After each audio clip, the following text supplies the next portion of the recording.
Novamente aqui, gente, tudo bom? Oi, professora, boa noite. Boa noite, overdose de Elaine, hein, gente?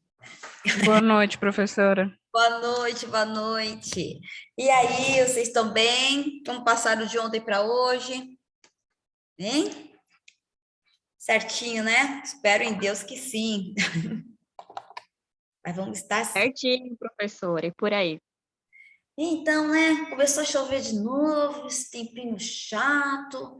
Aí eu já peguei e falei assim: caramba, meu, só porque vai chegando perto do feriado e começa, né? Porque nós vamos já começar, porque como dia 28 é o dia de funcionário público, né? Então vai ser ponto facultativo. Eu já estava toda animadinha aqui, né? Mas com esse tempo, mas vamos lá, né? Ai, ai, gente. Bom, vamos lá, né? Ontem eu iniciei falando um pouquinho com vocês sobre desenvolvimento local, né? E essa necessidade de nós sermos protagonistas para o desenvolvimento da região. É algo que também parceiros como o Sebrae, né? Eles também promovem esse tipo de intercâmbio e tem esse interesse em estar fomentando a economia, né? A economia local. Mas antes de nós continuarmos a falarmos sobre isso, até porque eu já deixei uma atividade, depois vamos falar só um pouquinho sobre empreendedorismo social, né? Eu gostaria da gente pegar e bater um papo, né? Vamos bater um papo aqui, né? Mesmo que seja virtual. E aí, não é por uma forma de questionário, mas eu gostaria de saber o que vocês sabem, o que vocês acreditam e da visão de mundo em que vocês estão inseridos, né? Sobre alguns conceitos para que nós possamos estar conversando, né? Até porque toda vez que nós falamos dos nossos temas, né? Sustentabilidade, responsabilidade social, governança corporativa, né? São todos os conceitos que têm por um viés uma questão bastante social, né? Então, para isso, e para nós estarmos conversando, eu gostaria que vocês pudessem estar conversando aqui comigo, e eu queria saber de vocês o que vocês compreendem, o que vocês acham, né? E conhecem sobre ética. O que é ética para vocês? Hein? Acho que ética para mim é respeitar ao próximo, né? Acho que a gente tem que ter saber que o meu direito, né, começa quando o seu termina. Acho que tem que existir essa questão de saber o que falar, como falar. Eu acho que nem tudo que se é falado tem que ser passado para frente. Eu acho que isso é uma questão de ética. Então, Legal. acho que nem sempre tudo que a gente ouve a gente tem que passar para frente, porque às vezes a gente escuta numa determinada situação e aquilo não quer dizer que a gente tem que passar aquilo para frente. Então, acho que a partir do momento que você guarda uma informação para você, você está tendo um ato de ética. Verdade, e às vezes também é uma palavra solta, né? Algo que assim, uma frase solta, e que aí depois é colocado em outro contexto, fica uma situação um pouco desagradável, né? E ética é realmente e gozado, né? Parece que você tem escutado muito sobre isso, essa questão de ética, e nós estamos vivendo em um momento que não parece que não estão. Fala-se tanto, mas a sua aplicabilidade não está existindo, né? E por causa dessa questão também de falta de empatia, de se colocar no lugar do outro, né? As questões também já passando para a maioria das organizações, elas possuem o seu código de ética, né? Só que será que ela passa isso para os seus colaboradores, né? Será que eles conhecem? A maioria das empresas ela tem que ter aquele compromisso, missão, visão, valores, mas os seus colaboradores conhecem, os seus colaboradores, eles também acreditam naquilo, na própria cultura da empresa, né? E mais, quem mais? Hein? Quem mais quer colaborar? Hein? E aí, meninos? Estão por aí? Hein? Bom, Essência e valores também, né, professora? Que a sim, pessoa pratica. é. Bom, agora já que isso assim corresponde a valores morais, verdade, né? Aí aqueles agora valores morais, os valores morais, a moral, na verdade, ela está relacionada com aqueles valores que são praticados por determinada região, né? Então tem algumas coisas, alguns valores que são praticados que muitas vezes não correspondem com a realidade ou com, né, que podemos dizer que são regras de comportamento, né? Então, por isso que existe muito conflito entre moral e ética, porque moralismo, aí entra essa questão que moralista, né? Que moralismo. Por quê? Porque são regras e padrões estipulados, né? Onde as pessoas têm que, aquilo que deve ser obedecido, né? E por isso, né, que esses valores morais, eles foram se transformando, né? Porque não tinha muitas vezes por que serem aceitos, né? Até então, essa submissão da mulher, né? E tudo mais. Isso era o quê? Padrões estipulados por uma época, mas que, na verdade, não devemos estar assim, sendo obedecendo dessa forma, né? Bom, e referente à ética empresarial, o que diz respeito a vocês, hein? A ética empresarial. Porque nós falamos na ética, né, uma questão com os valores universais, né? Porque, na verdade, eu acho que eu já comentei com vocês, o primeiro código de ética que ocorreu na humanidade foi, né, no Ocidente, que até o código de Hammurabi foi no Oriente, mas no Ocidente foram o quê? Os 10 mandamentos. Né? Os 10 mandamentos, na verdade, ele é o quê? Normas de comportamentos, o que foi estipulado naquela época para que as pessoas pudessem estar praticando. Então, é o que podemos dizer que foi o primeiro código de ética da humanidade. Né?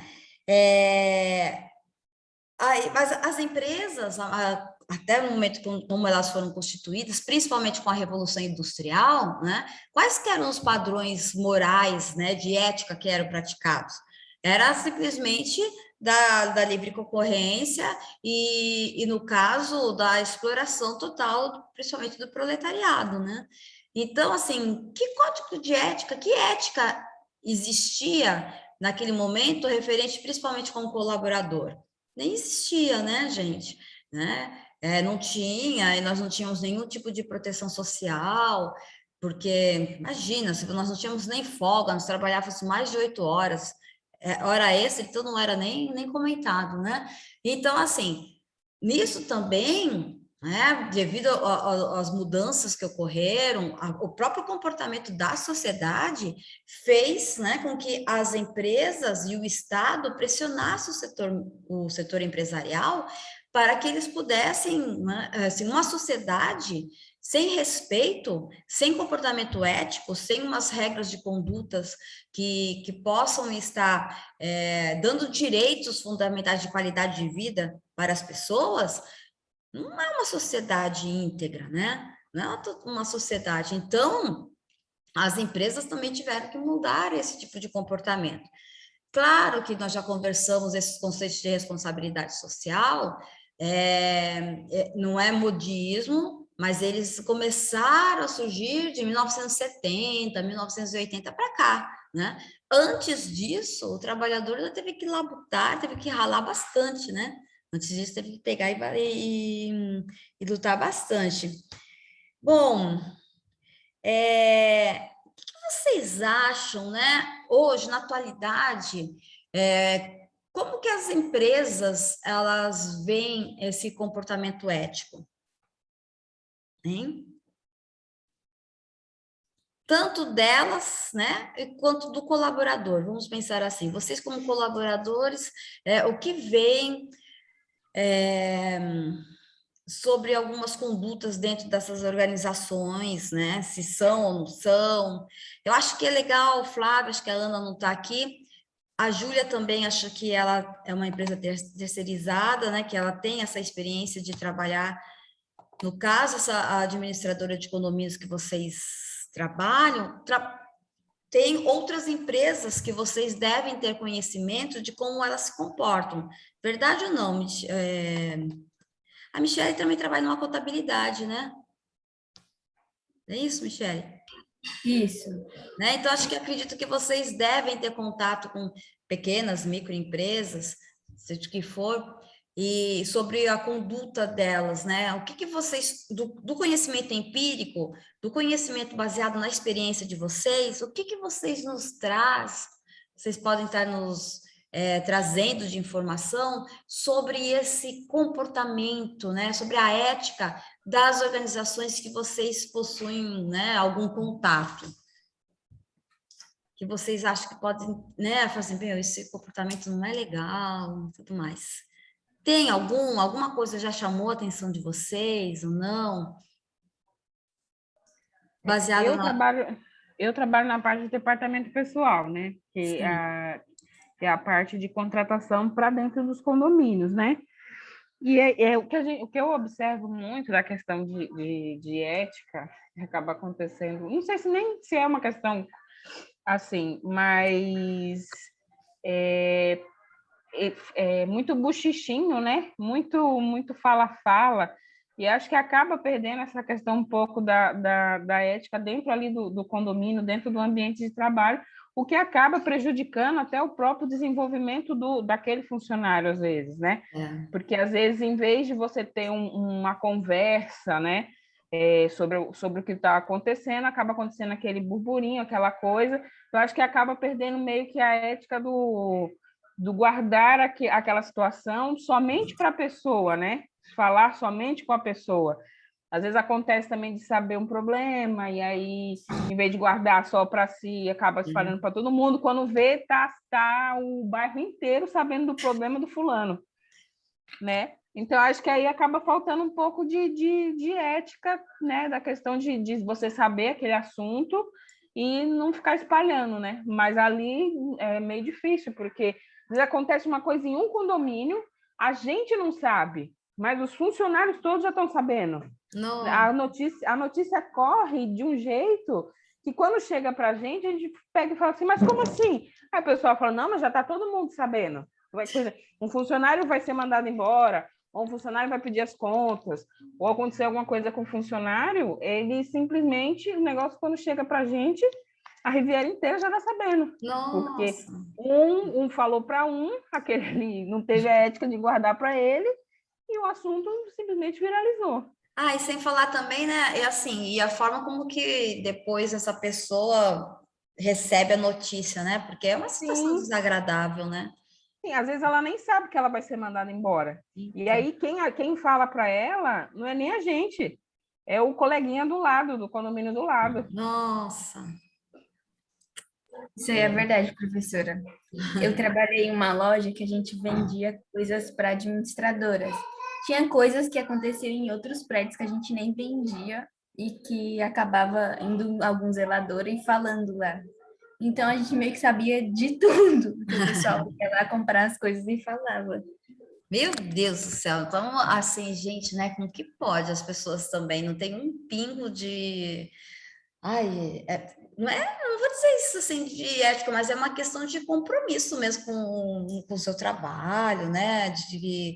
Assim, não é uma coisa que você pode ficar também espalhando e falando para qualquer pessoa tudo que acontece dentro do lugar em que você trabalha, né? Não sei, pelo menos eu procuro ser tão reservada, né? Nos locais onde que eu exerço algum tipo de função, né? Mas não sei, né? Eu acho que o que está acontecendo hoje com as pessoas, né? Que é essa questão de você está se promovendo, e depois as redes sociais, elas criaram isso, né? Uma questão de projeção, para você estar fazendo a sua imagem, né? Acho que é tão diferente o que está acontecendo hoje, eu vejo no comportamento das pessoas, né? Bom, referente, assim, vocês já devem ter ouvido falar de gestão participativa? Já escutaram? Né? Que a gestão participativa é quando os colaboradores, eles passam a fazer parte, né, da administração da organização, né? Só que assim, né, gente, esse tipo, imagina você ter a gente precisa saber muito como que são os nossos stakeholders para poder estar fazendo esse tipo de gestão participativa, porque numa coisa comum como essa, de você estar sendo, né, infelizmente você tem que mandar embora um funcionário de repente, né? Você é a última a saber e todo mundo está sabendo, aí a gente tem que ver como que é a cultura da organização, né, para poder estar implantando esse tipo de gestão participativa.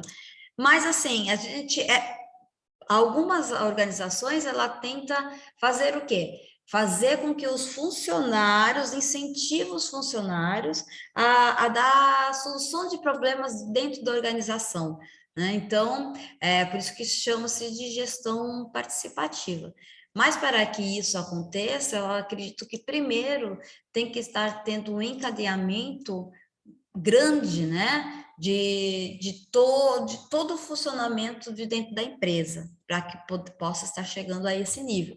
Mas que é interessante, porque, de uma certa forma, o funcionário se sente motivado, né? Ele faz parte daquele corpo, daquela organização, ele sente que ali ele só não ganha só pelo seu dinheiro, mas ele faz com que aquilo cresça e ele vai crescer junto com a empresa. Então, é uma forma de gestão que é interessante, né? Que eu acredito que muitas empresas estão fazendo, tá?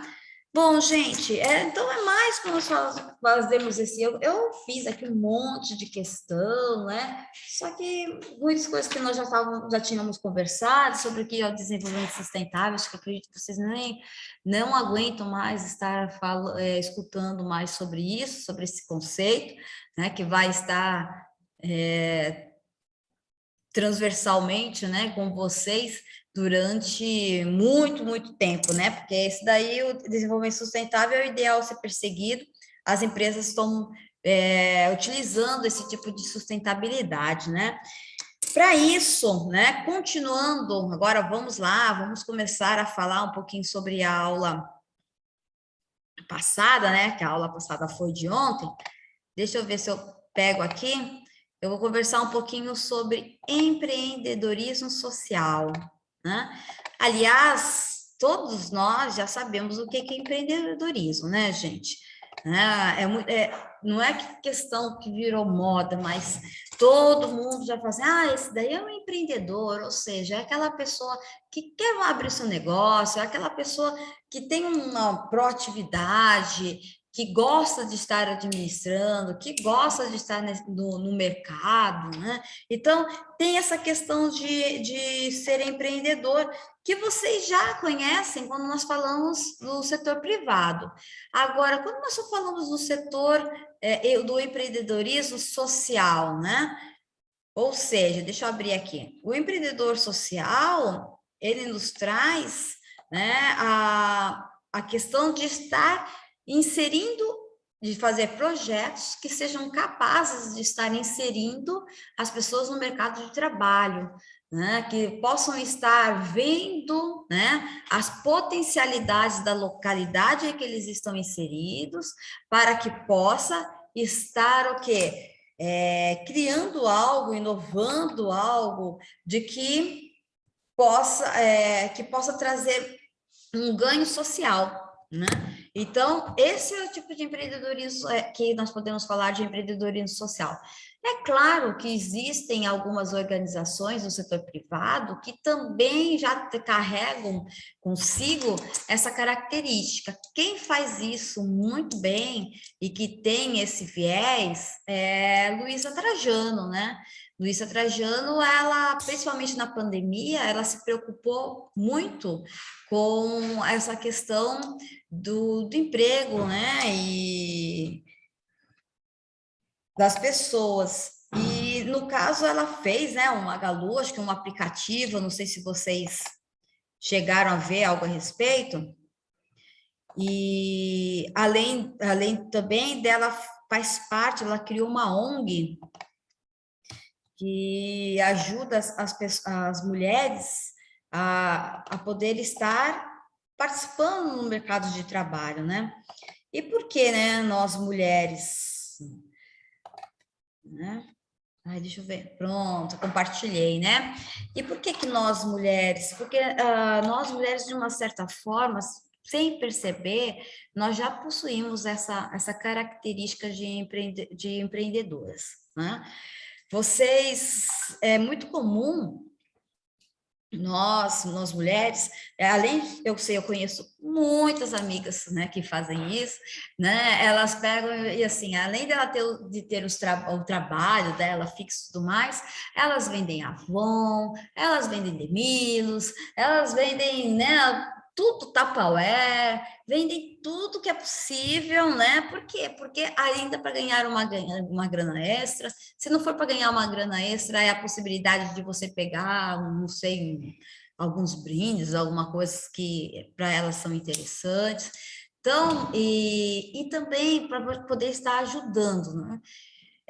Tem uma característica também de nós mulheres, e isso é algo, né? Estudos demonstram isso, e a maioria das legislações hoje, elas estão focadas, as legislações com viés, né, econômico-financeiro, principalmente para ajuda, né, de certos benefícios, tais como, né, o Bolsa Família e a regularização fundiária também em alguns lugares, né, o título de posse, isso foi pelo planejamento das cidades, né, o título de posse, o título da terra, daquele imóvel que é concedido, é dado em nome da mulher, né, não mais do homem. Por quê? Isso foi a partir de 1988, porque é uma característica da mulher ficar com os filhos, né? E o homem não está nem aí, ele reserva.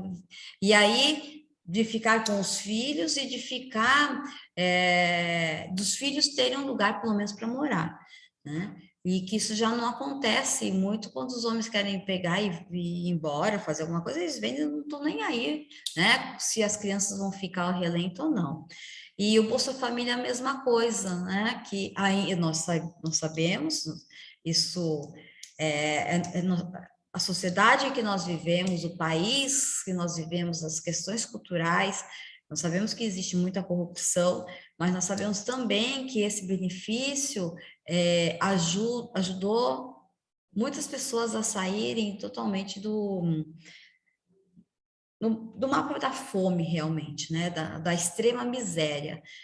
Isso não significa que eles passaram a ser pobres, não, né? Eles deixaram de estar na miséria extrema, mas ainda continuam na miséria, né? E então, aliás, todos esses programas antes, né? O Bolsa Família, na verdade, ele fazia parte do programa Fome Zero. E o programa Fome Zero, ele trazia também o benefício do Bolsa Família, da questão do dinheiro, né? Só que tinha as condicionantes. Quais são as condicionantes? Das crianças estarem matriculadas nas escolas, das crianças serem vacinadas, e também já estar tendo as mulheres principalmente, cursos que possam estar beneficiando depois de um certo tempo, delas terem o seu próprio dinheiro e renda, tais como de confeitaria, padaria, costura, né, e alguns desses tipos de trabalhos, né? Em alguns lugares isso deu muito certo, né? Só que assim, gente, o programa Bolsa Família, ele é repassado aos municípios. E se, né, nós vemos alguma coisa que algum beneficiário, ai, professora, A pessoa recebe Bolsa Família, não está nem aí, as crianças vão sozinhas para a escola, não quer fazer nenhum curso e tudo mais. Aí o problema da fiscalização cabe aos municípios, tá? Não ao Estado, não ao governo federal. Então, né, se nós temos que cobrar que as coisas aconteçam, a competência seja realizada de forma correta, né? Mas por que eu estou falando isso? Porque tudo isso tem a ver de uma forma, né, do empreendedorismo social, de nós estarmos fomentando possibilidades, né, de emprego e renda, de desenvolvimento, né? Existem estudos de que isso faz, né, políticas públicas de fomento econômico, tanto de investimentos de infraestrutura e como até de auxílio financeiro, faz com que os locais se desenvolvam, né? Eu não sei se eu já comentei com vocês, mas se vocês moram aqui, não sei se vocês vieram para cá, né, há mais de 10 anos, eu não sei se vocês lembram, né, mas a Saoc, né, o bairro Saoc, antes de 1988, antes de ter, né, o lixão, né, ou, na verdade não é mais lixão que se chama, aterro sanitário, né, e ali é só transbordo, não é nem tanto aterro sanitário, mas ali, antes de ser ali, era lá na Saoc. Não sei se vocês lembram disso, alguém já sabia disso? Hein? Sabia ou não? Estão por aí? Não, professora, não sabia. Vocês não sabiam? Antes de 1980, em 1988 até 1991, o lixão, né, de Bertioga, apesar que nós éramos 5 mil habitantes e tudo mais, era ali na Saoc, né? E ali sempre era considerado um bairro, assim, muito muito baixa renda, de invasão e outras problemáticas grandes, né? Até que começou, né, com a questão, estou falando de 1988, em 1988 teve a Constituição Federal, que possibilitou a criação de novos municípios. Aí, olha, tudo isso aí que eu estou falando é interessante, viu? Porque se vocês forem prestar o concurso público, tá bom? Se vocês forem prestar o concurso público, né? Vocês vão prestar? Tem alguns cargos que são interessantes. Hein? Alguém já fez inscrição? Não vão fazer? Eu vou, professora. Então. E eu não sei se vocês sabem, de acordo com a legislação, todo concurso público aqui no município de Bertioga tem que ter pelo menos, das perguntas, tem que ser 15%. Então, eu não sei quantas perguntas serão, né? 40. 40? Então, Mínimo. são 40 questões? Isso, tem que ter 6 no mínimo. Então, vou ter 6 questões sobre o município de Bertioga. São 6 questões. Então, procurem ver sobre a questão da emancipação, procurem ver sobre as bacias hidrográficas, que eu acredito que possa estar caindo.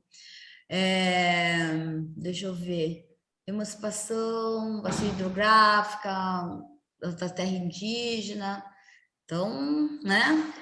6 questões são bastante. Então, né? Pode ir.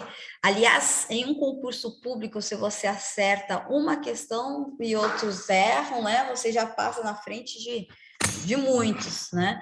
E prestar atenção bastante, principalmente na hora de estar passando o gabarito, né? Porque prestar atenção referente a isso. Bom, né? Voltando aí, né? Já para aqueles que forem prestar concurso, prestem atenção, né? Porque em 1988, com a promulgação da Constituição de 1988, a Constituição deu a possibilidade da criação de novos municípios, desde que houvesse plebiscito. Foi por isso, né, que teve o plebiscito do dia 19 de maio, onde as pessoas pudessem pegar e disseram sim. Com isso, Bertioga deixou de ser distrito, que pertencia a Santos, e passou a ser um município de Bertioga, com autonomia política, econômica e tudo mais, né? Bom, então, diante da realidade, né, ainda não havia feito a questão dos zoneamentos urbanos e tudo, né? Legislações até que nós tínhamos demandas muito mais urgentes. O que aconteceu, né? O que acontecia? E também as leis ambientais, né? E aí já entrando um pouquinho mais na sustentabilidade, passaram a vir com muita força, até porque a própria Constituição trouxe um capítulo único, exclusivo, falando sobre meio ambiente, né? E aí, né, Bertioga se viu tendo que tirar uma pressão até do próprio Ministério Público, tirar esse lugar onde era o lixão, né, que era na SAOC, e começar a ir para outro lugar, né? Houve também muitos investimentos, né, públicos naquela região, né? Durante muito tempo, a SAOC foi um bairro onde teve, né, investimentos, começou a ter essa questão da regularização fundiária, a CDHU, né, apartamentos populares começaram a surgir na região, por quê? Para dando as possibilidades para as pessoas, né, poderem morar de uma forma digna. As áreas de invasão passaram a ter uma regularização fundiária, guias, sarjetas, houve o quê? Investimento em infraestrutura, né? Que automaticamente fez também, além desse investimento em infraestrutura, era o bairro que mais recebia benefícios financeiros referente à questão do Bolsa Família, né? Com isso, né, as pessoas que recebiam esse benefício acabavam adquirindo produtos e serviços, né, na quitanda dali perto, no mercadinho que estava ali perto, da padaria, e com isso começou a estar o quê? Desenvolvendo a questão do comércio local, né? Por quê? Porque o dinheiro que se recebia passou a circular naquela região, né? E hoje, se vocês forem ver, né, a SAOC é um dos bairros que tem um dos comércios, acho que é a segunda área de comércio de Bertioga mais impulsionada. Estou errada? Hein? Não, não está. Não estou, né? Mas veja só, foi o quê? Investimentos públicos que ocorreram, né?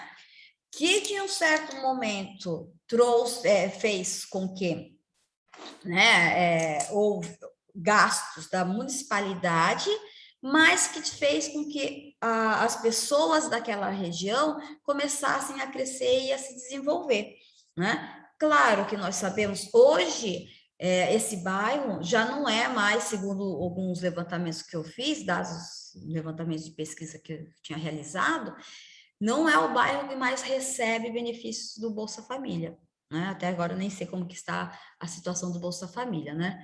Mas agora o bairro que mais recebe o Bolsa Família é o bairro das Chácaras do Vista Linda, né? Que é o bairro que mais recebe esse benefício. Significa que é onde existe mais demandas de alguns tipos de necessidades, né? Então, isso é interessante porque os investimentos públicos fomentam a economia local, né? O desenvolvimento, né? E com isso surgem muitos empreendedores, né? Que no caso já começa a montar o seu negocinho, né? Nossa, se eu vou procurar hoje, já aconteceu de eu ir procurar alguma coisa que eu ia comprar no centro, não achei, que eu fui lá no salão comprar. Aliás, eu vou muito lá no salão comprar alguma coisa, né? Porque preço bom, né? Você encontra o que você precisa, né?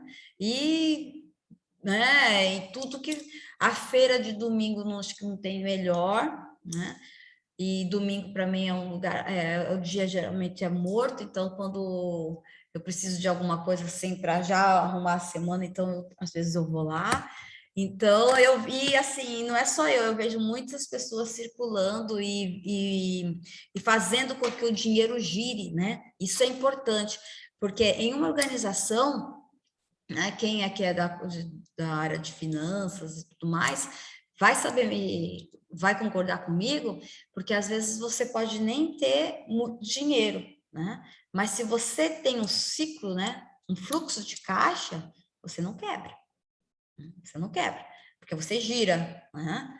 Você tem que saber administrar o dinheiro e saber girar aquele dinheiro, mas quebrar você não quebra, tá? Bom, mas assim, o que é esse empreendedorismo social aí que eu estou falando um monte, que eu já falei de Saroc, que eu já falei, né? Mas porque tem a ver com o viés da aula da semana de ontem, né? Falando sobre desenvolvimento social, né? Essa necessidade de ter parcerias, de ter o quê? Houve o quê? Investimentos públicos em infraestrutura e com isso o comércio, né, deu uma aquecida e começou a promover a questão do desenvolvimento e com isso, né, passou a crescer. Mas o empreendedorismo social, o que é? É aquelas pessoas, né, que realizam algo que faz com que possa ganhar dinheiro, principalmente o quê? As pessoas que estão da sociedade, né? que deseja o quê? Uma inclusão social, né? Então, essa que é a diferença maior do empreendedorismo privado e do empreendedorismo social. O empreendedorismo privado, ele quer o quê?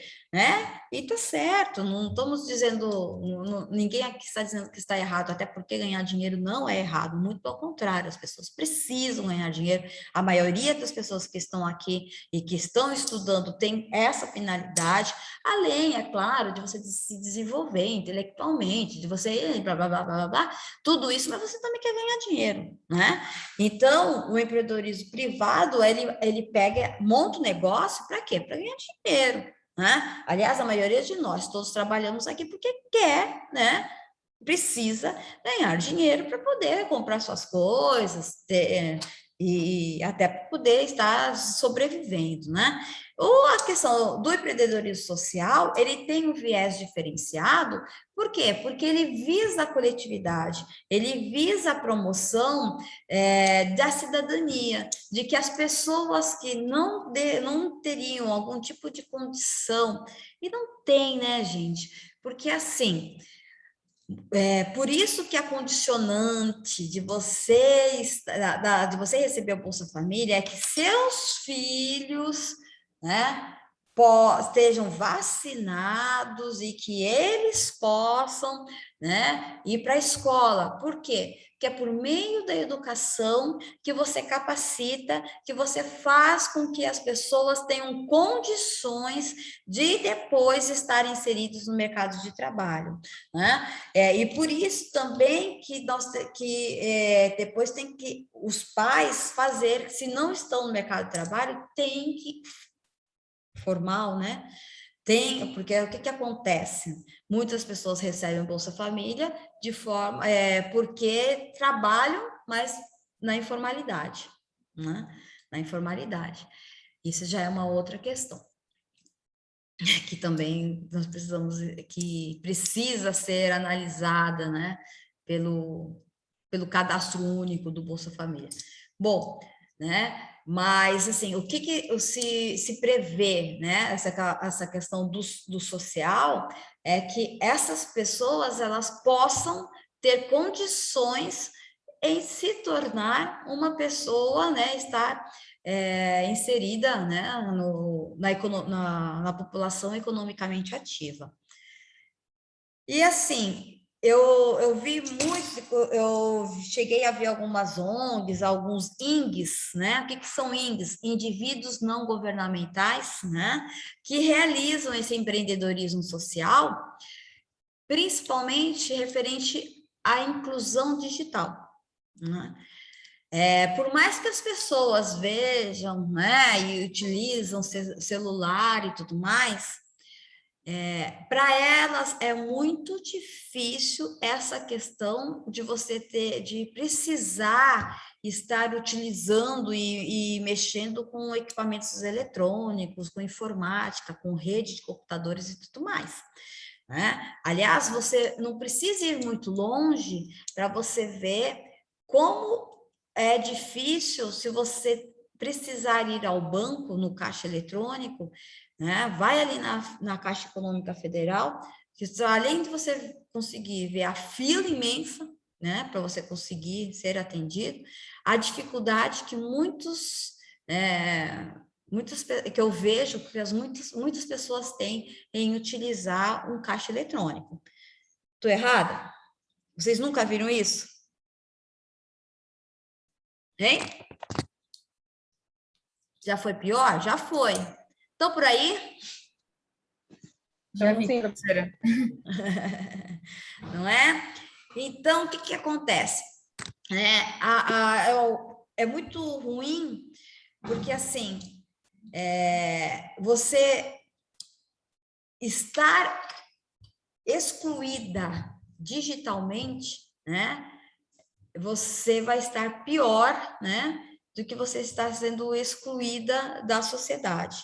Porque hoje mais ainda, né? Hoje mais ainda, esses 2 anos de pandemia, eles nos revelou, né?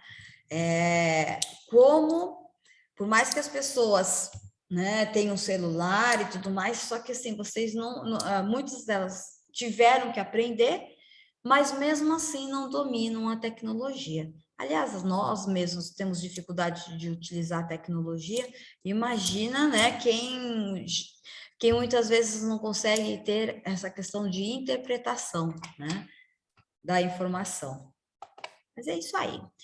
Bom, o empreendedorismo social é um termo que significa um negócio lucrativo e que, ao mesmo tempo, traz desenvolvimento para a sociedade, né? Então, assim, eu ganho dinheiro, né, com algo que eu vou trazer um benefício para a sociedade, né?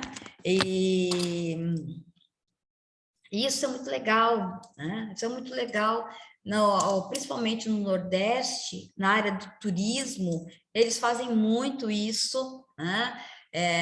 Aliás, um menino que ficou conhecido, porque apareceu num programa da Regina Casé, que era o Tom do Cajueiro, né?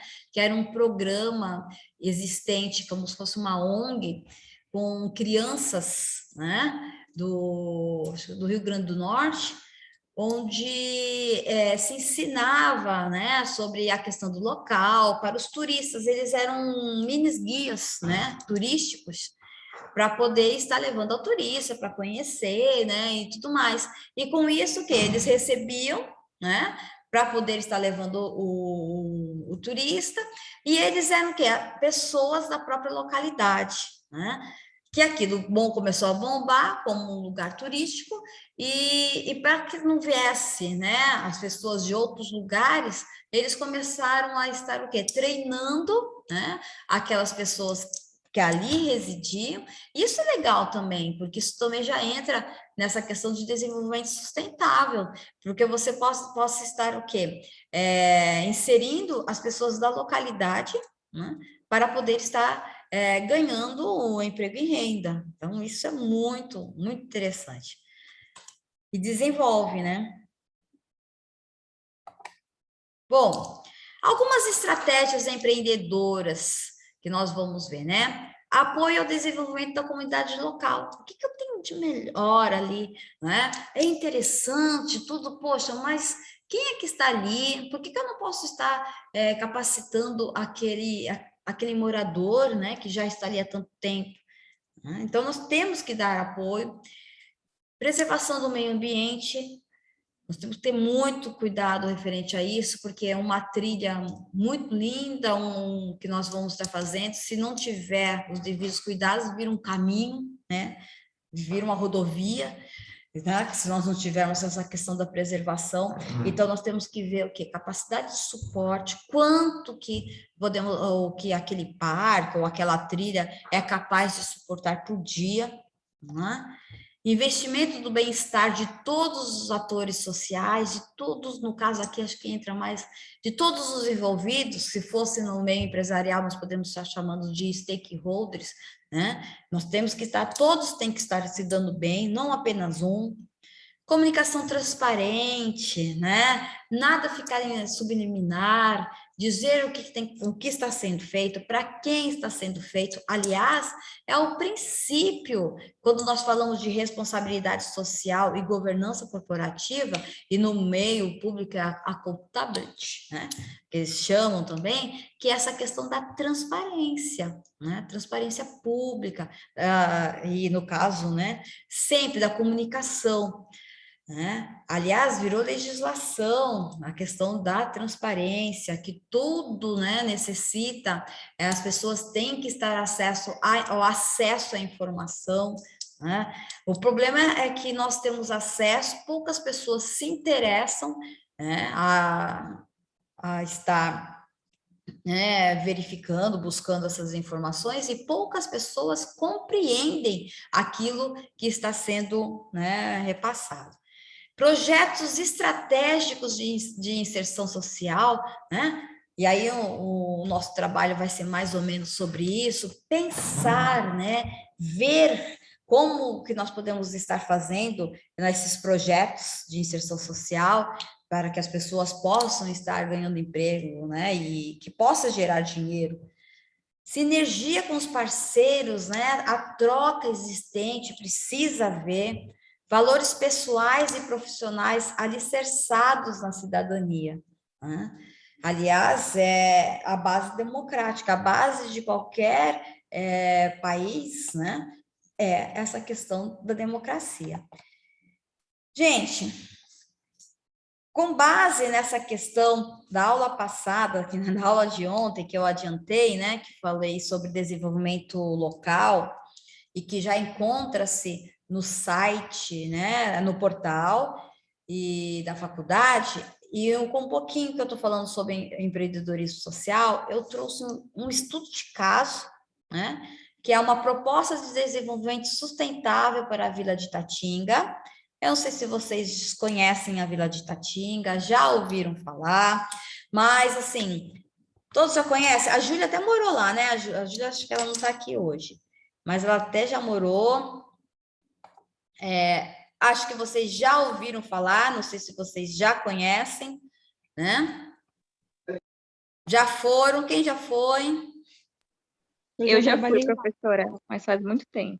Bruna já foi? Eu já fui também. A Flávia também, né? Então, já tem esse conhecimento, já sabe.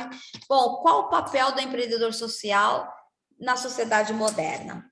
E aí, é o seguinte, deixa eu passar aqui, para aqueles que não conhecem, e para aqueles que forem prestar o concurso, e se cair alguma coisa sobre a Vila de Itatinga, olha só, hein? Eu sou chata.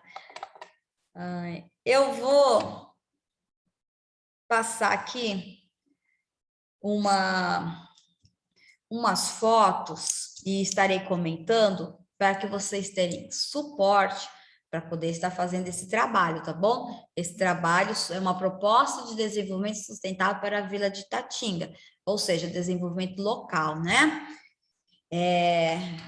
Eu vou falar para vocês o que é, né? Então, o que seria uma proposta? Vocês, como administradores, como gestores, pegar assim, eu proponho que cria-se um parque, eu proponho que possa estar aberto para visitação, mas aí tudo bem, a proposta tá legal, mas de que forma? Quem são os parceiros? Aí vocês vão ter que, né, criar algo que possa estar desenvolvendo aquela localidade. E com isso, o município, de que forma? Por meio de uma ONG, né? Ou então você assim, vai arrendar a Codesp, assim, Itatinga pertence à Codesp, a Codesp não vai querer ficar com as casas, então ela vai estar o quê? Arrendando, vai ser o setor privado. Vocês que vão ter que criar, né, uma proposta para essa localidade, vão criar os parceiros, né, e tudo mais, tá bom? Vamos conversar um Tá pouquinho. bem, professora? Para hoje isso? O trabalho? Não, pro dia 24.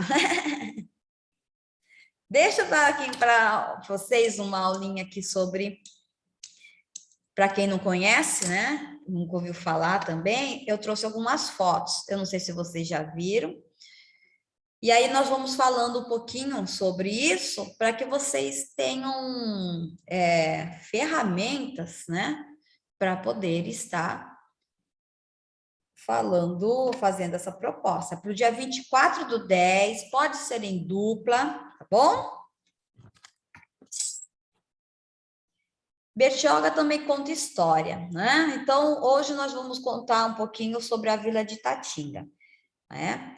Gente, se vocês tiverem alguma curiosidade, perguntem, entendeu? Vou estar aqui falando. Vocês se incomodam se eu for direto? Sem intervalo, e aí depois já fica como já o trabalho, já conversa e pronto? Pode ser? Por mim, tudo bem. Pode ser.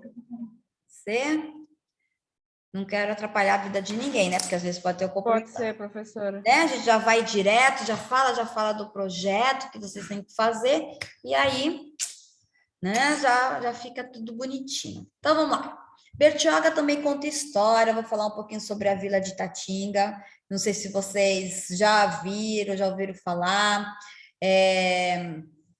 que, na verdade, foi em 1888, ainda com a princesa Isabel, que concedeu a Granfé e Guinle a possibilidade de estar utilizando, né, o Porto de Santos, porque o Porto de Santos, né, ele foi concedido, era uma concessão, ainda era no governo, ainda era no Império, né, foi a princesa Isabel que possibilitou que Guinle e Granfé utilizasse aquela, né, explorasse a questão do porto, né? Aí o que eles fizeram? A necessidade de estar o quê? Otimizando o porto, de estar fazendo com que aquele porto realmente fosse, né, a gerar somente dinheiro, né? A cultura que naquela época, como sempre foi, né, gente, o que era o maior produto de exportação do Brasil, né, durante muito tempo foi o café. Então, né, devido para poder estar fazendo com que as máquinas e tudo mais pudesse estar escoando o café, eles precisavam trocar a força motriz, que era a questão da energia. Qual que era essa energia? Essa energia era o carvão, né? E aí que eles pegaram e falaram assim, não, gente, né? Já está na hora de nós utilizarmos a eletricidade, energia elétrica. Por meio de quê? Que força? Pela água, né? Então, pela hidroelétrica, né? Da água e a eletricidade. Foi aí, né, que até então Bertioga ainda pertencia a Santos, né? Que eles viram que eles precisavam de quê? De uma queda, né? De uma cachoeira que tivesse uma queda d'água, que isso já ia facilitar a geração de energia elétrica. E aí eles viram, né, a fazenda Pelais, e adquiriram para ali começar a construção, né, da usina hidrelétrica de Itatinga. Ela foi inaugurada em 10 de outubro de 1910, ou seja, em 1888, foi em maio, né, de 1888, ainda sob a batuta, né, da princesa Isabel. Nisso houve o quê? Né? Depois a abolição da escravatura, e depois, em 1889, já aconteceu a proclamação da República, porque logo que a princesa Isabel declarou, né, fez a abolição da escravatura, né, os próprios produtores de café não gostaram da atitude que ela tomou, né, e proclamaram a República. E com isso, né? Então foi em 1889, mesmo assim continuou a questão, e depois de 10 anos foi inaugurada a usina hidrelétrica de Itatinga. Quando foi construída, muitos, quando chegavam, né? O que acontecia? Quem foi essa mão de obra que foi, né, para a Vila de Itatinga? Essa mão de obra foi até ex-escravos, né? Aqueles que conseguiram, para poder, né, que começaram a ter algum tipo de rendimento, e principalmente pessoas, né, imigrantes, que chegavam no Porto de Santos em busca, principalmente fugindo de guerras, de doenças, epidemias e outras coisas, principalmente da Europa, né, que vieram para cá e sabiam que precisavam de mão de obra, e eles precisavam principalmente de mão de obra especializada, vamos dizer assim, para a época. Pedreiros, carpinteiros, ferreiros e assim por diante, né? Que tinham algum ofício, né? Que tinham umas certas habilidades para realizar esses tipos de atividades, né? Então, eles eram contratados e passaram a ir para a construção. Muitos daqueles que começaram a construir, né, a Vila de Itatinga, passaram também, né, a trabalhar na própria Codesp. Na verdade, não era Codesp, porque como era uma concessão de Granfé-Enguia, era a Companhia Docas do Estado de São Paulo, né? CDS, era a CDS, Companhia Docas, né? Porque pertencia à Guinea, Granfé-Enguia. Então, 100 anos de concessão, né? Então, o que aconteceu? Assim que isso ocorreu, esses trabalhadores passaram a fazer parte. Deixa eu mudar aqui. Tá. Para quem ainda não viu ou não conhece, né, tem um pequeno portinho, né, que fica às margens do rio Itapanhaú, e que para você poder fazer esse trajeto até a Vila de Itatinga, você tem que atravessar, né, o rio Itapanhaú, por meio de uma lanchinha ou um barquinho que é da própria empresa, que hoje é a Codesp, e que você precisa percorrer 7 quilômetros, 7 quilômetros de Mata Atlântica, né, em um trenzinho. Hoje já é um trator adaptado, até porque o bonde, ou a Maria Fumaça, deixou de ser viável, por quê? Porque não tem mais peças de reposição para esse tipo de equipamento. Então, então eles adaptaram um trator para que pudesse estar fazendo esse trajeto. São 7 quilômetros de Mata Atlântica, né? Que muitos dessa flora, né, intocada, que as pessoas ainda não existe um inventário referente à vegetação que ali existe, né? Olha só quanto que nós podemos estar perdendo. Então, para que pudesse estar sendo construída, né, a Vila de Itatinga, eles pegaram, né, aqui é um braço, né, é do rio Itatinga. O rio Itatinga significa um rio de águas claras, né? E que dizem algumas lendas, aquilo que as pessoas falam, né, que é trazido, que faz parte da região, ela é tão claro porque uma mãe, né, que essas águas são claras porque de tanto ter chorado, de ter perdido um filho, né, que as suas lágrimas se transformaram em água e ficou claro dessa forma. São lendas, né, gente? Todos nós temos que saber, isso é patrimônio imaterial. Tudo aquilo que é contado de geração em geração para as pessoas é patrimônio. Isso é interessante nós estarmos falando, por que eu fiz questão que vocês possam estar conhecendo sobre isso? Né? Porque quando nós vamos viajar, né? Flávia foi viajar, não foi? Semana retrasada e tudo mais. O que é gostoso saber, não é? O que a gente tem na região, não é verdade, Flávia? Sim, eu fiquei admirada nas duas cidades que eu fui, tanto para Gramado, que é no Rio Grande do Sul, como para Penha, que é em Santa Catarina, né? Sim. Tanto uma cidade como a outra, eu fiquei admirada com a educação, a limpeza, o lugar é extremamente limpo, as pessoas são extremamente educadas.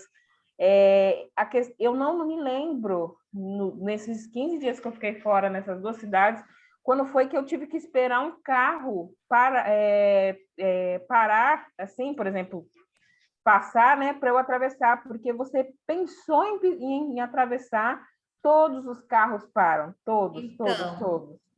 É uma cultura, né? Eu fiquei É. extremamente admirada. E assim, de uma certa forma, já é uma cultura já local, as pessoas já estão se adaptando, né, para poder estar recebendo bem, para que as pessoas possam gostar, para que as pessoas possam retornar, não é isso? Trazer, eu aposto que você ficou com vontade, com um gostinho de quero mais, já pensou da... Não ficou? Com certeza. Não é? Não irei ano que vem de novo, porque ano que vem eu não quero ir para o frio, eu quero ir para o calor. Mas assim que eu tiver a oportunidade, eu volto para lá, com certeza. Não é?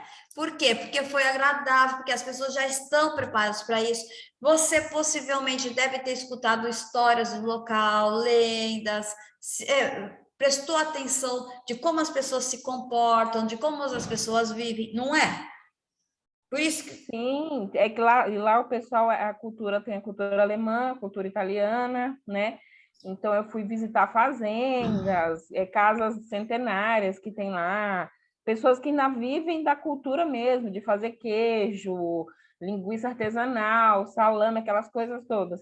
E é a cultura do lugar, né? Tanto a parte alemã como a parte italiana, cada um tem a sua forma de fazer, mas é extremamente cultural. Então, né?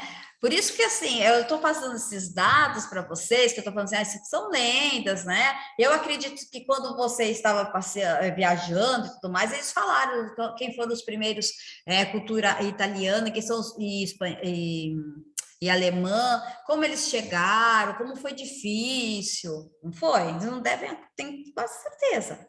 Não, eles falaram, muitas famílias são descendentes, contaram a história de que veio de navio. Eu fui numa fazenda, numa casa centenária, que a mulher explicou de quando eles chegaram no navio, como que era feita a cama deles, tudo, deles chegarem aqui até os dias de hoje. Até os dias de hoje. E porque quando nós vamos para esses lugares, é isso que é interessante, você quer saber, né? Por isso que eu tô falando aqui, que eu falei assim, é o que as pessoas dizem, por isso que aqui, eu estou falando, isso aqui é um braço do rio Itatinga, que ele vai desaguar depois no rio Itapanhaú, né? Ele não faz parte de uma bacia hidrográfica, a bacia hidrográfica que nós temos é Guaratuba, são 3, Guaratuba, Itapanhaú, e tem mais um. E o rio Jaguareguava e Itatingas, todos eles desaguam no rio Itapanhaú. Né? Então, isso é interessante, porque nós temos, acho que 3 grandes rios e mais 2 que acabam se desaguando no Itapanhaú. Por isso que o rio Itapanhaú é a maior bacia que nós temos. Mas, né, eu faço questão porque é a história desse rio que gera a energia elétrica para o Porto de Santos, né? Que na verdade é o coração do maior porto da América Latina, né? Que é o Porto de Santos. Aqui nós temos também a parte de trás, né? Desse rio, que é depois da represa, que vocês veem aqui que ele é calmo, né, gente? É um rio calmo, né? Professora, o slide ainda está do papel do empreendedor social. Ainda? Vocês não estão vendo? Estou falando um monte de coisa aqui. Um monte de fotos, já estou acho que na 4ª. Volta, professora, para a gente ver, por favor. Estou voltando.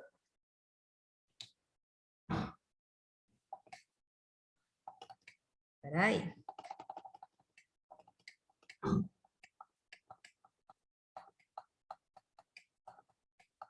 Eita. Espera aí.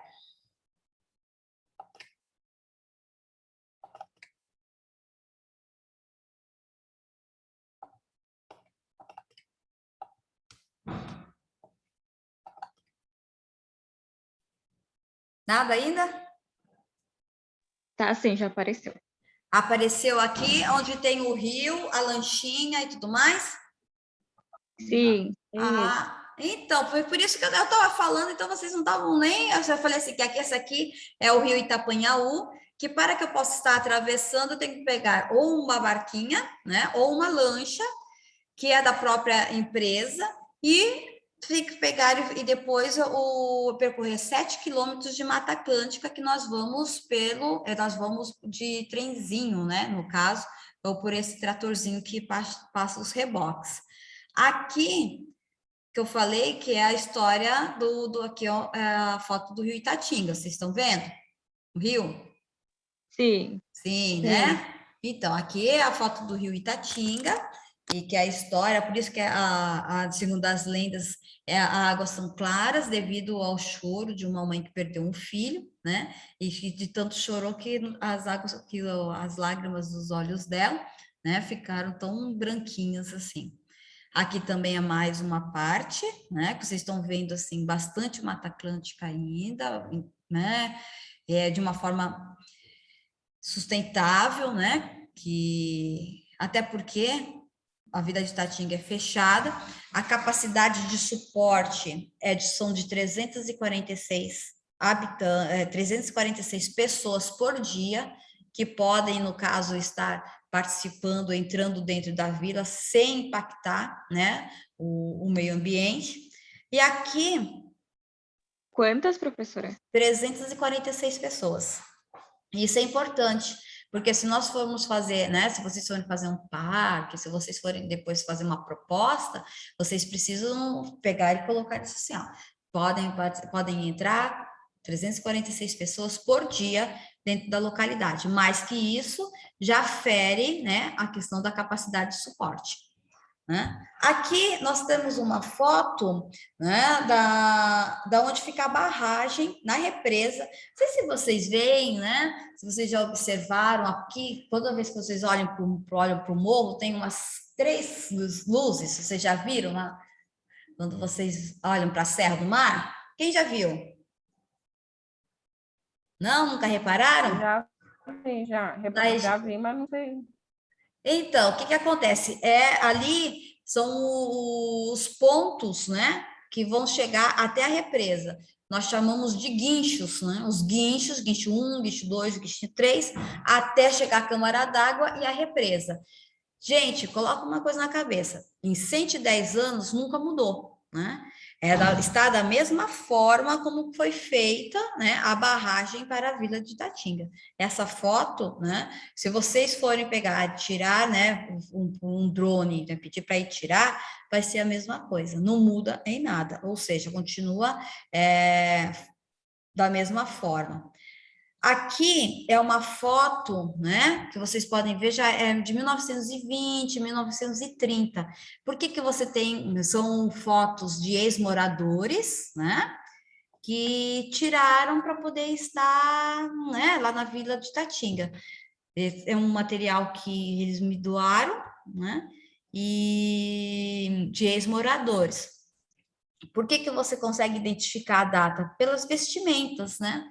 Chapéu, né? E a forma como as pessoas viviam, tudo para poder estar indo. O que acontecia? Chegavam aqui no portinho, aquele mesmo portinho que eu falei para vocês, né?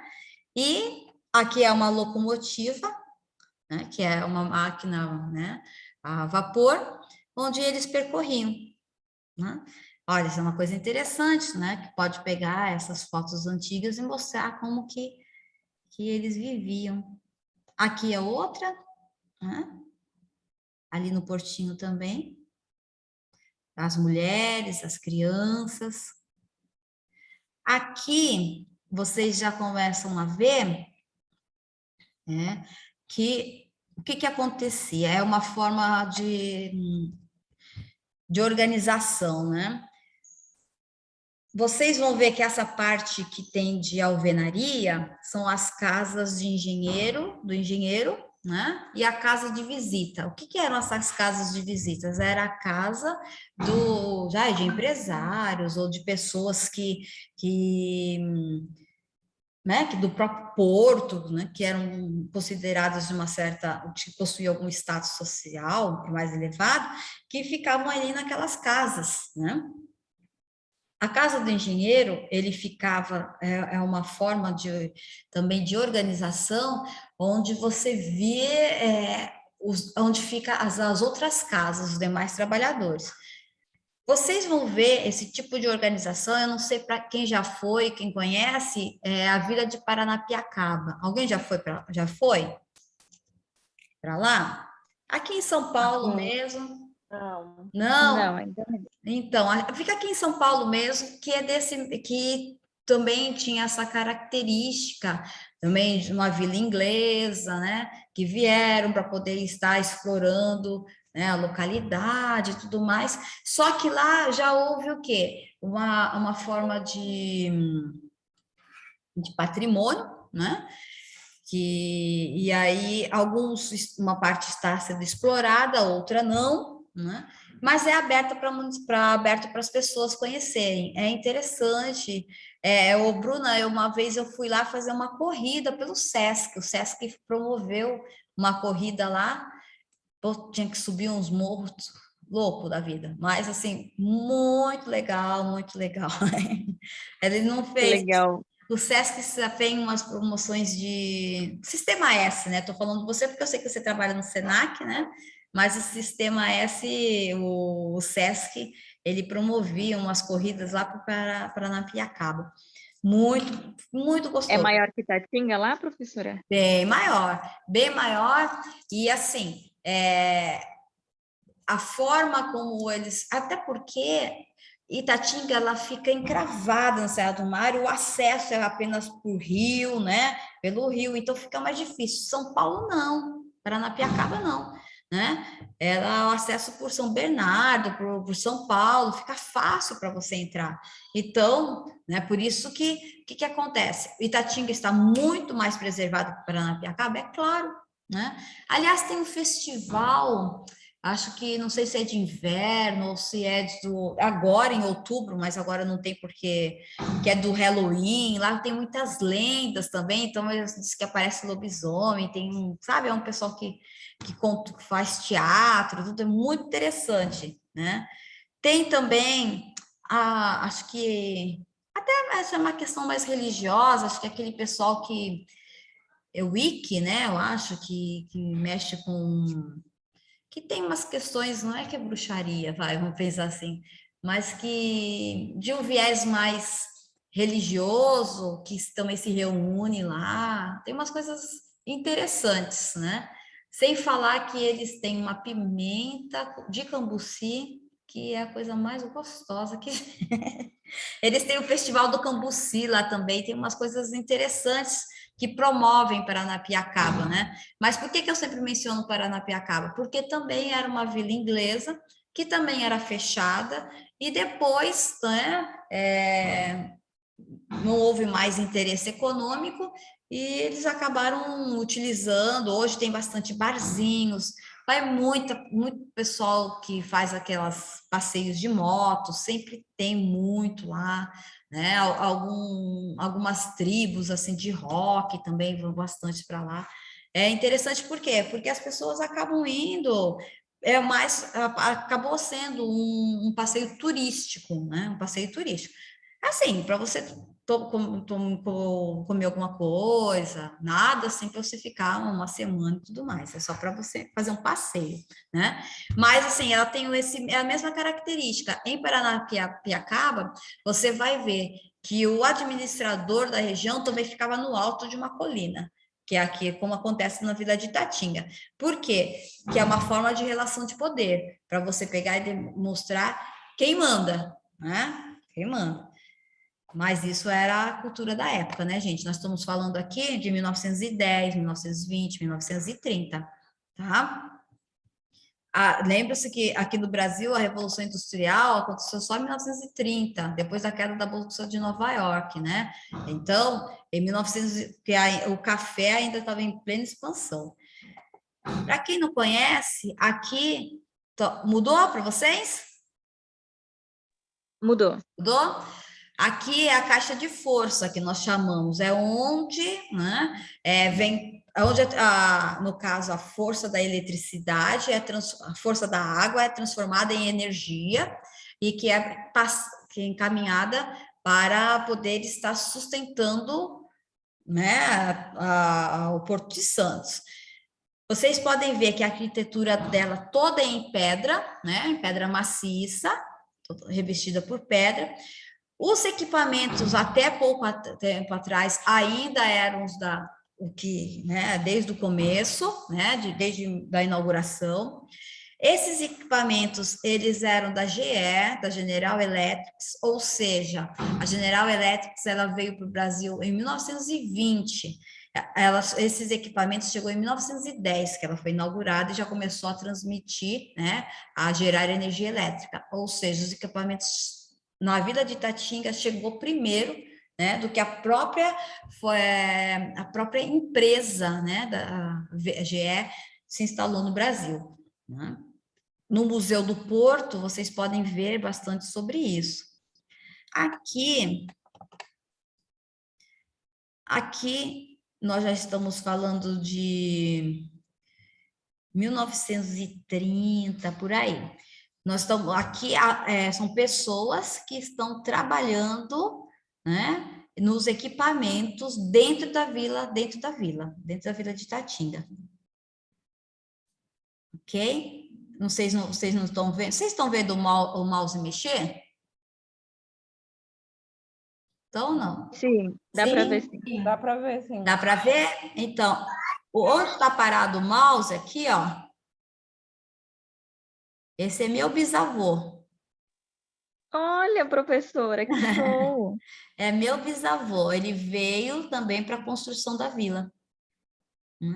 Que legal. Ele veio para a construção, aí acabou depois trabalhando aqui. Esse senhor aqui, né? Ele também tem bastante filhos dele que trabalham, que moram aqui em Bertioga também, né? Também tem bastante. Então, né, a história de Bertioga permanecendo. Bom, aqui que vocês vão ver, e que eu quis tirar essa foto, porque demonstra também a questão da classificação social, dos estratos social. Né? O que significa isso? Vocês podem ver que aqui nós temos as casas de madeira e as casas de alvenaria, tá bom? Então, observando, né? As casas de madeira, elas eram as casas para as pessoas que trabalhavam nos serviços gerais. Eram as pessoas que faziam a manutenção da linha férrea, bem como a manutenção de limpar os matos e aquela coisa toda, tá bom? Serviços gerais. As pessoas que moravam, né, nas casas de madeira as casas de alvenaria são aquelas que possuíam alguma qualificação maior, ou seja, eram aquelas pessoas que eram os maquinistas, que eram os operadores de máquinas, que trabalhavam dentro da usina, tá bom? Então, tinha essa diferença, que deixava assim, muito claro, né, assim, a questão da estratificação social. Né?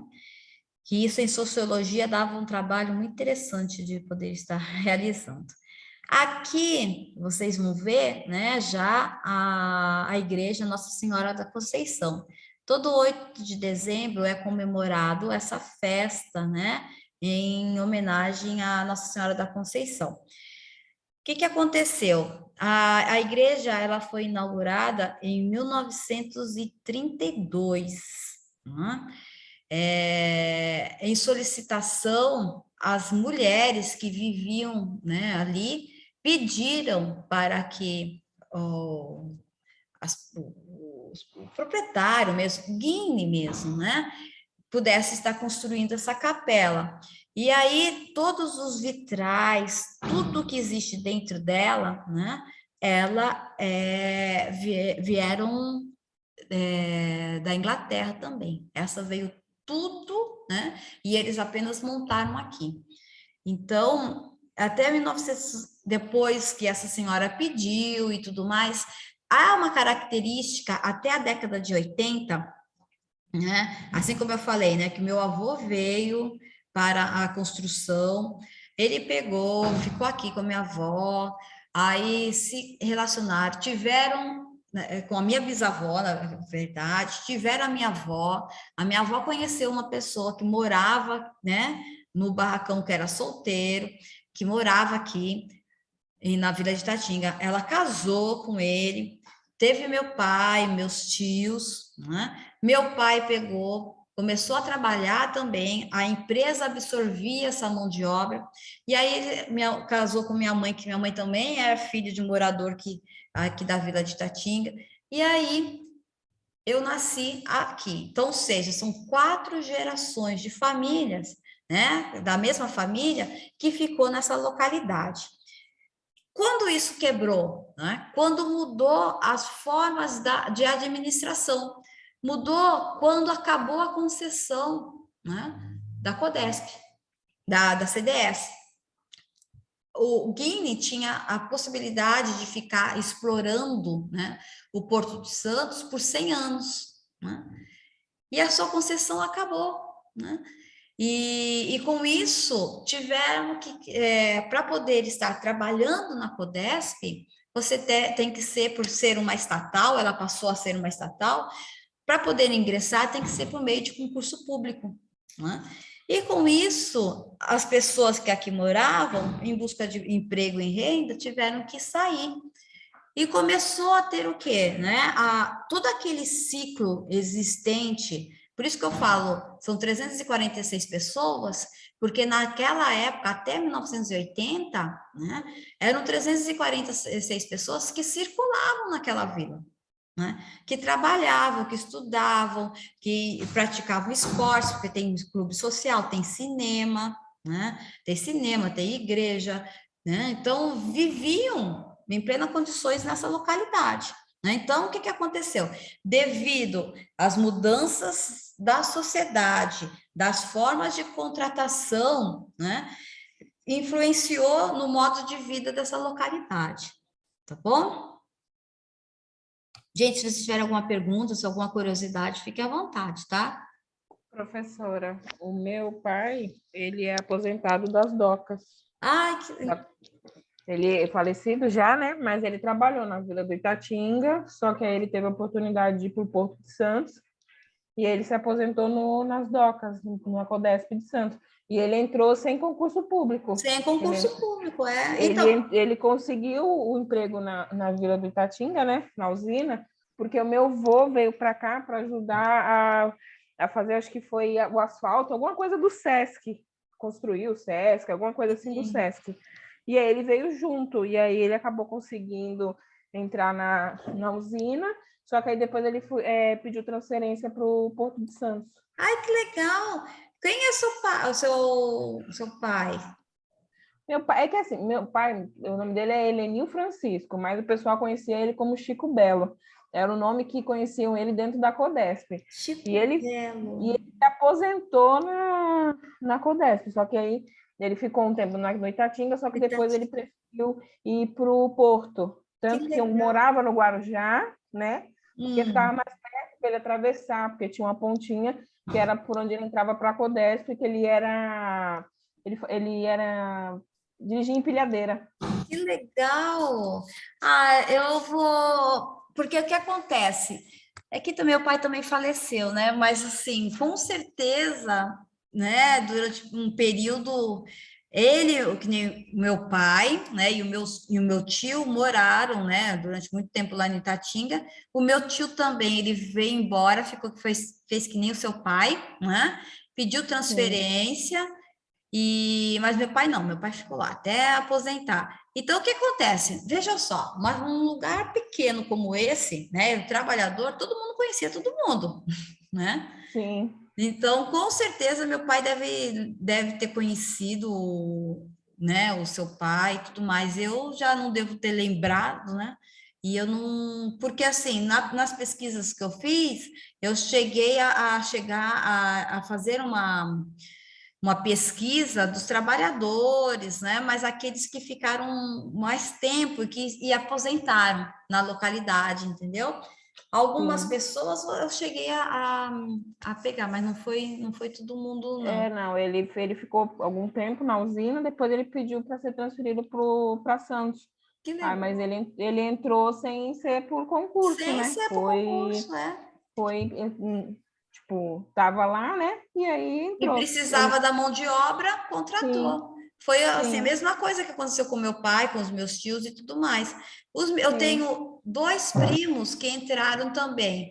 Foi logo no... Mas assim, eles entraram e aí acabou a concessão, né, da Codesp. E depois, conhecidos meus, só com... Depois, a maioria, eu só tenho agora um amigo que está trabalhando lá, que era ex-morador, mas porque ele prestou concurso e passou, né? Sim. Por causa disso. Bom, que legal. Ele se aposentou, meu pai se aposentou, acho que com 43, 45 anos, porque ele entrou muito jovem na Codesp. E aí depende também da atividade, que meu pai também aposentou super novo. Por quê? Porque eles tinham... Meu pai trabalhava dentro da usina e é considerado trabalho insalubre, ou então tem perigo de vida, alguma coisa nesse sentido. Então, ele conseguiu aposentar também super novo. Ele era encarregado de empilhadeira, então empilhadeira é aqueles que pegava os containers, né? Sim. Então ele ficava, era contato direto ali, era, de uma certa forma era bem perigoso. Bem perigoso, com certeza. Bom, aqui tem uma vista assim do alto de um conjunto de casas, né? Não sei se vocês estão vendo, né? Dessas casinhas. Você tem esses conjuntos de casa que eram, né, para os trabalhadores. Essas casas ainda estão... o Condefat, né, já está fazendo o patrimônio, né, o inventário para que isso seja tombado, né? Tem um processo há mais de 20 anos para que ocorra o tombamento dessas casas e da vila toda de Tatinga, né? Para que nós não se possa modificar absolutamente mais nada da construção original, porque é tudo baseado numa arquitetura, né, assim, do estilo inglês, mas já tem algumas publicações que, ao contrário, né, que é considerado esses tipos de construções operárias, baseados nos pensamentos e na filosofia de Henry Ford. Aliás, eu sugiro para que vocês possam estar vendo, eu não sei se eu já mencionei com vocês, né, que uma outra vila assim de trabalhadores, vocês podem procurar ver na internet sobre Fordlândia. Vocês já ouviram falar de Fordlândia? É a cidade onde estava Ford, né? Onde Ford, né, assim, porque até então nós não tínhamos essa ideia de montadoras, né? Então, quando Ford construiu e construiu a Ford e tudo mais, ele pensou em estar produzindo todas as suas peças, né, para poder estar montando o seu automóvel, as fábricas. Então, para que isso acontecesse, ele precisava, principalmente para os pneus, da borracha, né? E a borracha, ela é, né, da seringueira, onde encontra-se essa seringueira era única e exclusivamente aqui, né, na Amazônia, né? Então, ele criou toda uma vila operária para produzir principalmente os pneus. Mas devido aos grandes problemas de corrupção que já existia aqui no Brasil e também a questão da biopirataria, que também, né, é muito forte, ainda existe no Brasil, o que aconteceu? Pegaram as seringueiras, né, e plantaram em outras regiões do mundo para que ela pudesse, e fizeram um processo de adaptação para que pudesse estar, né, extraindo a borracha em outros países, não única e exclusivamente no Brasil. Então, por que eu trouxe esse viés, né?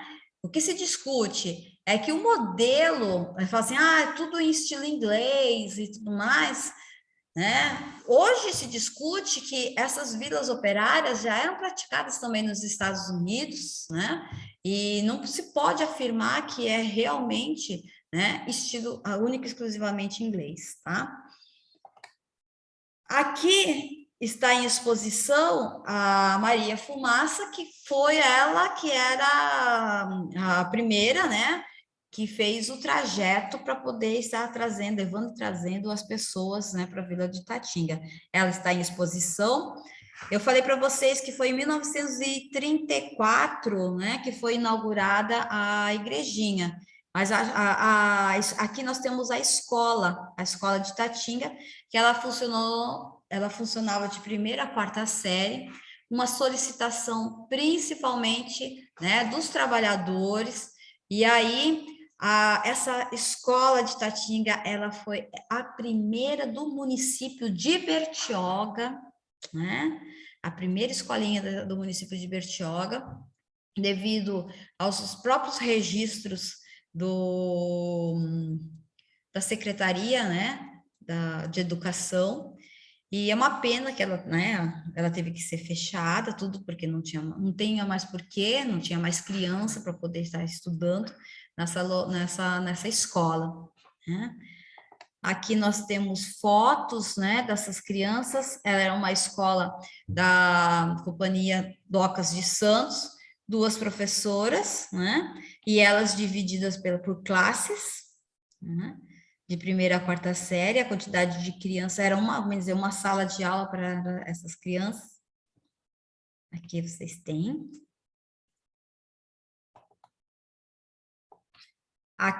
Aqui, como eu falei, que é a igrejinha, né? A Capela Nossa Senhora da Conceição.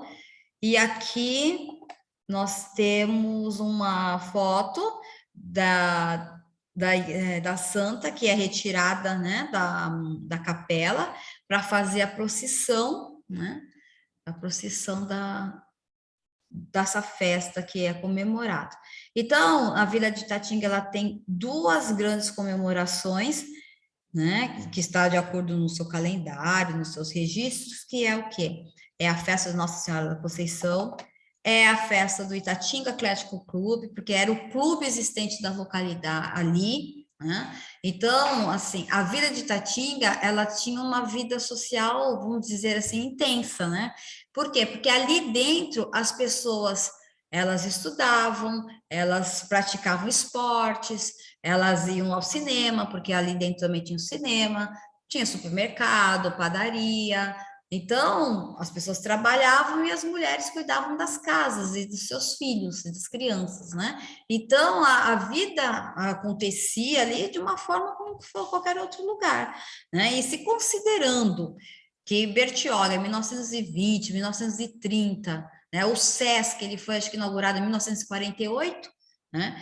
Então, assim, a vida dentro daquela localidade era muito mais agitada, vamos dizer assim, do que mesmo aqui, né, no distrito de Bertioga, tá? Aqui vocês veem, né, os jogos, o jogo de futebol que tinha, que é para comemorar, a arquibancada, vinham vários times, principalmente, né, da região de Santos. Todo domingo o rebocador era feito essa viagem de barco, então vinha um barco logo de manhã, né, do Porto de Santos, saía lá do Armazém 29, vinha, as pessoas vinham aqui, jogavam bola e depois, quando chegava às 5 horas da tarde, retornavam, né? Iam embora. Então, passava um dia ali na localidade, todo domingo era dia de futebol.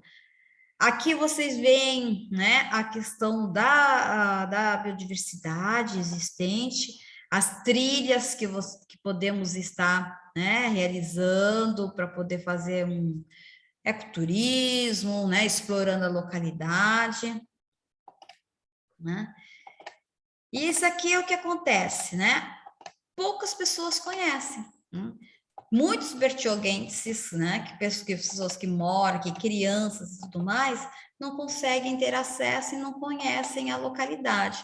Isso é ruim, porque deixa de ter aquele sentimento de identidade, de pertencimento, né, de falar assim, nossa, onde eu moro, mas tem bastante lugar bonito, Bertioga é linda, tem um canal que é maravilhoso, o Forte, a Vila de Itatinga, tem aldeia indígena, as praias são maravilhosas, né? Aí, assim, você não escuta muito disso das pessoas, por quê?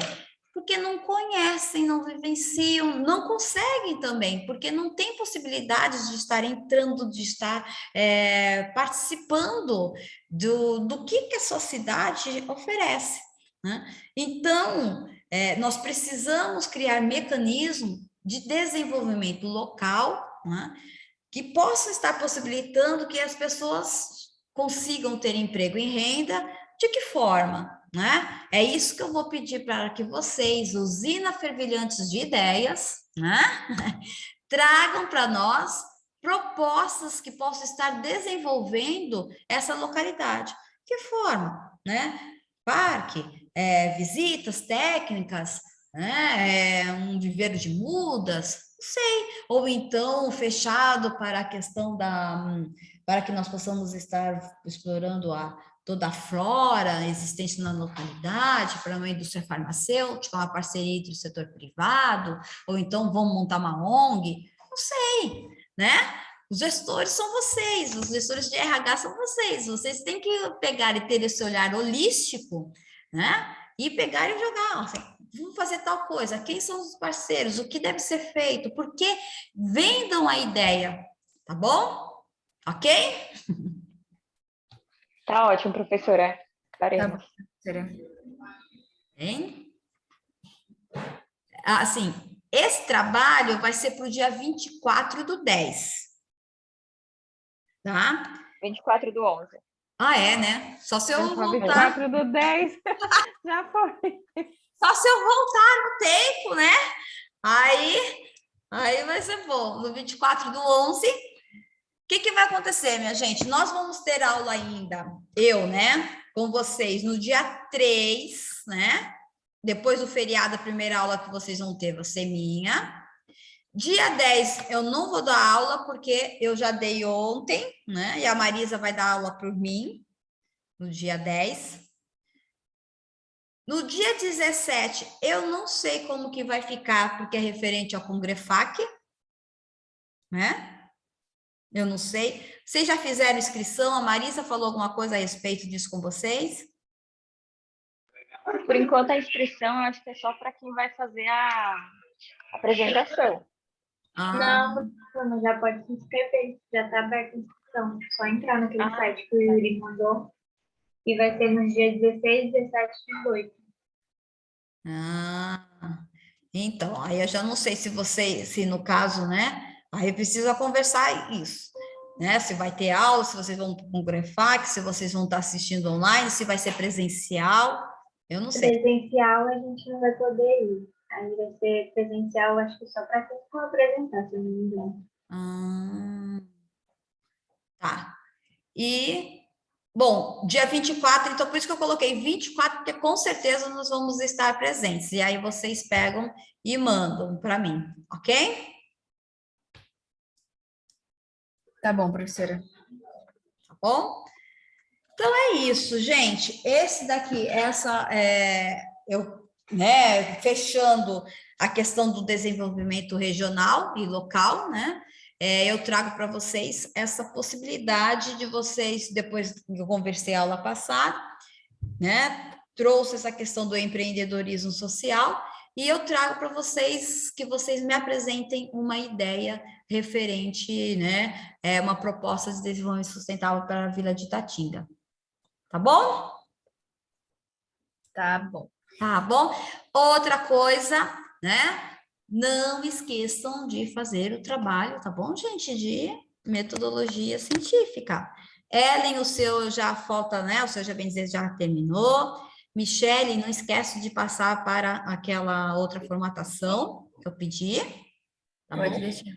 Bruna também. Ana Luísa, minha querida, precisamos.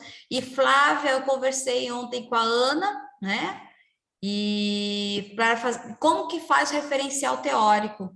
Eu deixei também no site, né? Todo um esquema, conversei, separar os tópicos e tudo mais. Não sei se ela chegou a comentar alguma coisa com você. Falou, ela chegou a falar comigo, sim, a gente vai fazer certinho. Tá bom, minha querida. E Isabela. Professora, Oi? é a Ellen. Eu não recebi a correção do meu por Porque eu e-mail. não te mandei. Não, então tá bom. não, tá bom, já tá bem dizer tudo certo, capaz que eu já nem mande para você mais, acho que eu vou mandar já para Marisa ou para quem vai ser o outro professor da banca, Então tá bom. tá bom? Professora, eu fiquei com dúvida no seguinte, desculpa, eu não pude estar na aula ontem, porque ontem foi aniversário da minha filha, mas na semana passada eu estava com uma demanda do trabalho que eu não estava conseguindo participar das aulas. Não. A minha dúvida é com relação à ordem, se existe uma ordem certinha do que precisa. Tipo assim, por exemplo, lá no sumário, eu vi que a senhora colocou no portal, não sei se eu estou falando certo, mas é template do projeto, é isso? Não, mas mas tá bom o seu, porque o que acontece? Eu deixei aquele template para o pessoal, esse sumário e tudo mais, para o pessoal do segundo, Entendi. entendeu? O pessoal do artigo é uma outra estrutura. Tá. Tá Não, bom? então, ok. E com relação à justificativa, o meu, eu coloquei até de amarelo quando eu enviei, porque assim, eu me perdi um pouco na justificativa, eu fiz a introdução bem grande, e eu acho que eu acabei misturando as coisas. Misturou, porque não precisa mais de justificativa. Geralmente a justificativa já está dentro da introdução. Então eu posso tirar. Pode, mas aí você vai tirar, você vai mudar, porque... Por quê? Por causa das correções, entendeu? Entendi. Você vai me mandar outro? Não, eu só... Porque, assim, a introdução eu acho que já abrange os dois. Então, eu coloquei a introdução e a justificativa no mesmo, não foi? Então deixa assim. Aí, o que vai acontecer? Se tiver a mais, eu pego e tiro. Então tá bom. Tá bom? Tá bom, então. Então, tá. Obrigada. Nada, imagina. Ana Luísa, o seu também estou aguardando, tá ok? Tá bom, professora. O que acontece também? Referente à metodologia científica, aí dia 9, nós vamos ter aula. Eu vou dar aula de metodologia científica, e aí eu vou conversar principalmente com o pessoal do segundo, referente à questão acho que da introdução, acho que até marquei o que era. E o pessoal do artigo, de como fazer as considerações finais. Tá bom? Aí não deixem de comparecer, tá bom, meninas? No dia 9, pessoal, principalmente do quarto, porque eu vou falar, assim, vou dar umas dicas de como estar fazendo as considerações finais. Tá bom? Professora, Oi? e na fundamentação teórica, a gente tem que separar, tipo, em tópicos o meu tema, tipo, mulheres na liderança. Aí a gente tem que fazer vários tópicos e falar um pouco sobre cada assunto, é isso? Isso, em cada tópico. Isso mesmo. Mas, assim, a gente tem que citar, tipo, separar um tópico para liderança. Aí a gente cita autores que falam sobre liderança. Isso mesmo. E as citações todas conforme as normas da BNT. Tá, e pode ser livro, artigo. E pode ser livro, artigo, periódico, seja o que for. E para cada um desses tem uma forma de citação. Tá, ok. Tá bom? Que está lá naquela lista que eu tinha conversado com vocês. Entendi, tá bom. Tá bom? Então, gente, é por aí. Hoje eu vou liberar vocês um pouco mais cedo, tá bom? Porque já passamos todo o conteúdo. E fica para a próxima semana, a semana que vem, o conteúdo programático. Ok? Já falei sobre desenvolvimento regional, não vou entrar com outra temática, não, porque senão vai ser muita coisa. Tá bom, gente? Tá bom, professora. Tá muito ótimo, obrigada. professora. Show. Obrigada. Obrigada a vocês, Boa viu? noite. Até Pela semana que vem. paciência. Bom feriado, tá bom? Pensem em mim, nos projetos e nesse trabalhinho. Ótimo feriado, professora. Eu não largo Pode vocês, deixar. hein? Eu saio mais cedo, mas eu deixo um monte de coisa, né? Mas Achado. a presença continua. É. E, Bruna, eu vou levar a sua revista hoje, viu? Aí eu peguei e falei assim, ó, essa revista vai ser para quando eu sentar lá, e aí eu vou ler. Vai ser o meu lazer. Semana que vem. Isso, fica tranquila, tá? Pode me entregar depois do feriado tranquila. Tá bom. Obrigada, gente. Bom feriado para vocês também, ok? Tchau, professora. Tá, professora, Boa boa noite. Bom feriado. Tchau. Boa noite, noite a bom todos. feriado. Tchau, tchau.